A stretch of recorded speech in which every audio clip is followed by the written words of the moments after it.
अयोध्यापुरी नगरी जिनकी, सीता जिनकी प्राण, राम नाम से तृप्त हो जाए शिव स्वरूप हनुमान। सतयुग का रघुराई वो है, वो ही त्रेता का ज्ञान, नाम रटे जो राम राम का, होए उसका कल्याण। नमस्कार दोस्तों, मैं हूं प्रीति अधिकारी आपके साथ और आप देख रहे हैं चर्चा में। सबसे पहले आप सभी को 22 जनवरी 2024 रामलला की प्राण प्रतिष्ठा की हार्दिक शुभकामनाएं। तो दोस्तों, जब बात आती है 22 जनवरी रामलला की प्राण प्रतिष्ठा की, तो भगवान राम के संघर्षों को कैसे भुलाया जा सकता है। और आज के इस कार्यक्रम में मैं आपको बताने वाली हूं भगवान राम के संघर्षों से जुड़ी वो कहानी जो बन गई वेदों, कथाओं और पुराणों में।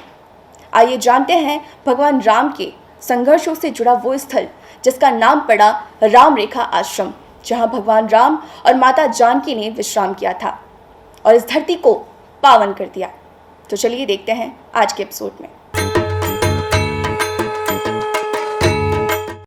जन टीवी की विशेष चर्चा में आज हम मखधाम मखौड़ा के बाद बस्ती जिला, यानी मैं बताया पहले भी कि वशिष्ठ की धरती बस्ती, आज हम आपको यहाँ पर दिखाएंगे रामायण कालीन राम रेखा मंदिर के बारे में, यहाँ आश्रम के बारे में।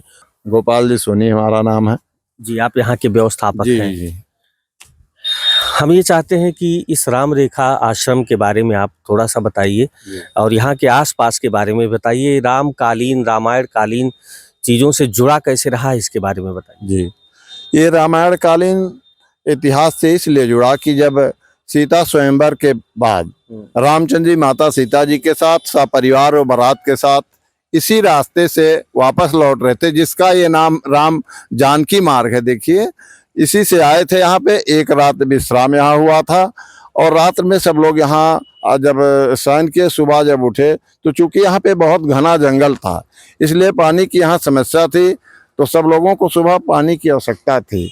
तो माता जी ने कहा कि जहाँ राम जी है वहाँ पानी की कमी कैसे। तो राम जी ने उस शब्द को मर्यादित करने के लिए अपने तरकस से तीर निकाला और एक रेखा खींच दी। इसी का नाम राम रेखा नदी है और ये 84 कोसी परिक्रमा का प्रथम पड़ाव है। 84 कोसी परिक्रमा में ऐसा कहा गया है कि जो 84 लाख योनियों से मुक्त के लिए 84 कोसी परिक्रमा बनाई गई है। इससे सटा हुआ यहाँ आपको राजा जालिम सिंह का किला भी मिलेगा आपको मोढ़ा में।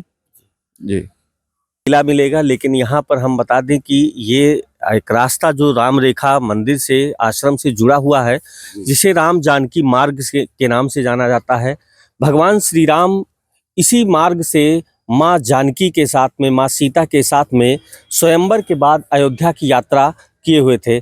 आगे हम चलते हैं गुरु जी के पास और यहाँ की अन्य महत्ता के बारे में जानकारी प्राप्त करते हैं। चलिए, अब हम गुरु जी के पास में आ गए हैं और गुरु जी से यहाँ के अन्य महत्ताओं के बारे में जानकारी प्राप्त करते हैं। गुरु जी, आपका भी स्वागत है। पहले तो अपना परिचय दीजिएगा गुरु जी। हमारा नाम है दयाशंकर दास, राम रेखा का हम महंत हैं।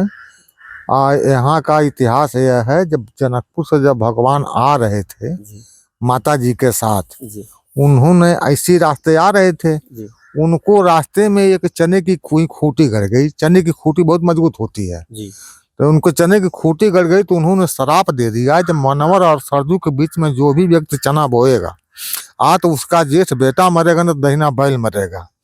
एक मुस्लिम परिवार का नहीं माने, बुझौकापुर एक गांव है, उन्होंने कहा कि केवल हिंदुओं का श्राप है, हम लोगों का नहीं, हम बोएंगे। उन्होंने बोया, उनके खानदान में कोई रह नहीं गया। उसके बाद यहाँ रात भर सब विश्राम किए पूरे बारात के साथ। सवेरे पहर उन्होंने उठे, माता जी कहीं हमको जल चाहिए, तो भाई जी यहाँ जल लाई बा। तो माता जी कहीं जहाँ राम तहाँ जल की कमी, ये असंभव है। उन्होंने अपने बाण निकाला, ऐसे रेखा खींचा, ये राम रेखा नदी है जी। इसका ये देखिए दुर्दशा कितना है, इस पर सरकार कोई ध्यान नहीं देती है। आइए चलते हैं राम रेखा नदी की तरफ और राम रेखा जी ने बताई है। पहले तो राम रेखा नदी की तरफ आते हैं और इस घाट को दिखाते हैं। इसकी महत्ता क्या बताए हैं गुरुजी? ये पानी की समस्या हो गई थी उस समय और सुबह में लोगों को पानी की जरूरत थी और भगवान श्री राम ने तीर से अपने, हाँ, उन्होंने कहा जो जल चाहिए, तो भाई जल नाई बात, भगवान अपना बाण निकाले, इस रेखा को खींचे, पानी तुरंत निकल आया। सब नहाए धोए, सब अपना हर काम किए, तब यहाँ से गए अयोध्या। इसका यही इतिहास है। आज देखिए जहाँ जहाँ पहला पड़ाव है ये पत्थर वहाँ है, जहाँ जहाँ ओरिजिनल पड़ाव है तहाँ ये पत्थर होगा आपके पास। हाँ, राम रेखा नदी की कहानी गुरुजी ने बताई है कि भगवान श्री राम जब यहाँ पर माँ जानकी को लेकर लौट रहे थे और इस जगह पर पानी की कमी थी, पानी नहीं था और लोगों को पानी की आवश्यकता थी, तो भगवान श्री राम ने अपने एक बांध से रेखा खींच दी थी और वहाँ पर पानी हो गया था। तो ये राम रेखा नदी के नाम से हुआ, जहाँ घाट भी बनाया गया है। और वर्तमान समय में इसकी महत्ता क्या है और ये जो यहाँ की व्यवस्था है उसको लेकर आप क्या कहेंगे, क्योंकि आप मंदिर के व्यवस्थापक हैं? महोदय, ये मंदिर से सटा हुआ राम रेखा नदी है। अगले वर्ष हमने इसके लिए अथक प्रयास किया, जन सहयोग से पूरी नदी हमने जितना आप देख रहे हैं सब एकदम साफ करा दिया था। और उसके बाद सरकार से भी उस समय भी हमने मांग किया था कि इसको आप अपने बजट से किसी तरीके से इसको साफ करा दे, क्योंकि पौराणिक नदी है, आज की ये नहीं है, रामायण कालीन है। लेकिन इस पे कोई ध्यान नहीं दिया गया, या तो केवल कागजों में ध्यान दिया गया कि इसको साफ करा दिया गया हो, बजट खर्च कर दिया गया, लेकिन इसमें कोई काम नहीं हुआ। जो भी काम हुआ मैंने स्वयं के प्रयास से 2 महीने और लोगों के जन सहयोग से इसको बाबा के सहयोग से साफ करवाया। तो आज इसकी ये दुर्दशा है।